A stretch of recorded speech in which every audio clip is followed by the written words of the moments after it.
En couple depuis bientôt 30 ans, Catherine Lara ne se promène jamais main dans la main avec sa compagne. Voici pourquoi. Cet été, Catherine Lara a surpris le public avec sa nouvelle création. Présenté au Festival d'Avignon, le spectacle Identité proposait un voyage dans l'univers des danseurs de la compagnie Kumo au rythme de ses compositions et de musique cinématographique, entre breakdance, hip-hop et violon.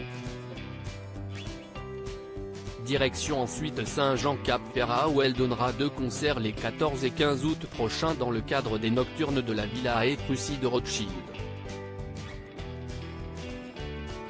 L'occasion pour nos confrères de Nice Matin de faire un point avec elle sur sa carrière et d'évoquer sa vie privée sur laquelle elle reste d'ordinaire plutôt discrète.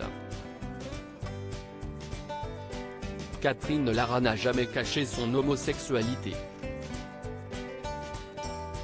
C'est même l'une des premières artistes françaises à avoir fait son coming out en 1986, sur Canal+ face à Michel Denisot. Malgré les avancées récentes, mariage pour tous, etc.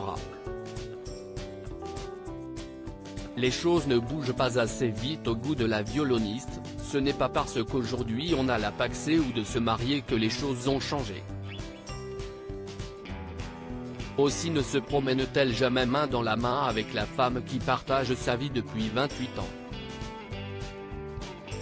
C'est toujours compliqué, on fait systématiquement attention à ne jamais provoquer, explique l'artiste. Et de déplorer, j'ai toujours peur de déranger quelqu'un, c'est triste. Ces artistes qu'admire beaucoup Catherine Lara a 78 ans, Catherine Lara conserve un amour de la musique intact.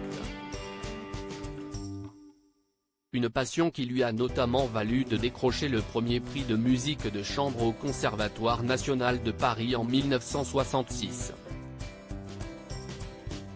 Cette année-là justement, une chanteuse de la génération Yéyé sort son 6e album. Son nom ? Françoise Hardy, une personnalité que, Catherine Lara, admire beaucoup pour son honnêteté et son intégrité. J'ai eu la chance de la connaître il y a 60 ans, se souvient celle qui l'a accompagnée le temps d'une poignée de chansons. Elle est très pure, elle dit toujours ce qu'elle pense que ça soit agréable ou pas. Des qualités que la violoniste a retrouvées également chez l'une de ses plus proches amies, l'humoriste Muriel Robin.